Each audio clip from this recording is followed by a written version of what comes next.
संगीत की जन्मदात्री बुलबुल। अरब के सुप्रसिद्ध इतिहासकार ओला सी निज्म ने अपनी पुस्तक विश्व का संगीत में लिखा है, मानव ने संगीत को सर्वप्रथम बुलबुल से पाया।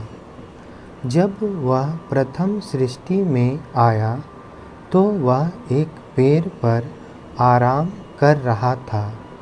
तभी उसने एक चिड़िया से कुछ मीठे स्वर सुने।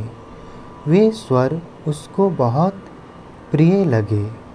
फिर वह रोजाना चिड़िया के उन स्वरों को सुनने लगा, क्योंकि इससे उसके दिल को राहत मिलती थी। इससे उसको अपने भीतर ऐसे आनंद का आभास होता कि जिससे वह कुछ क्षणों के लिए आत्म विभोरित हो जाता। चिड़िया भी रोजाना उसी वृक्ष पर आती थी, क्योंकि उसका वहीं पर बसेरा था। सृष्टि के आदि काल में मनुष्य पेड़ों पर ही पक्षियों की तरह रहता था। पेड़ों पर ही खाना खाता, पेड़ों पर ही वह सोता। पक्षी गण उसके प्रिय साथी थे।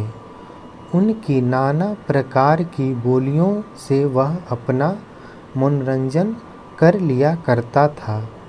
उस मीठे स्वर बोलने वाली चिड़िया को मानव ने प्यार की दृष्टि से देखा।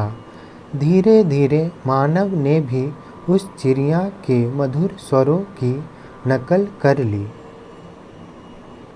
और फिर वह चिड़िया के अभाव में भी वे ही स्वर निकालकर अपना मनोरंजन कर लिया करता था।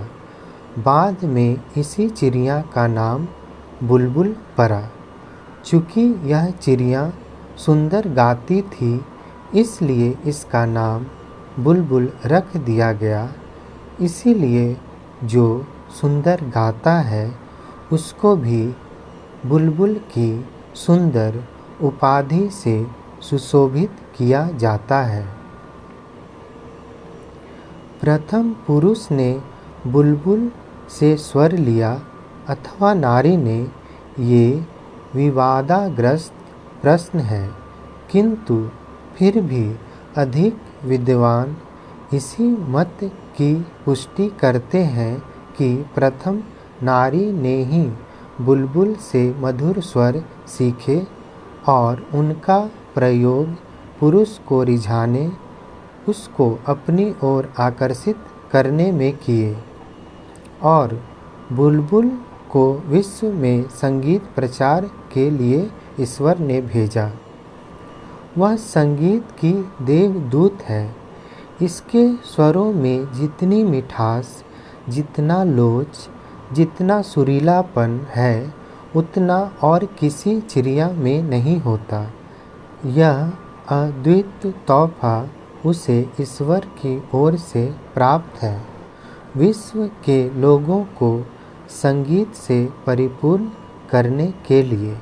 यदि आज भी आप बुलबुल का गाना सुने तो उसका गाना मानव के गाने से कहीं अधिक श्रेष्ठ होगा।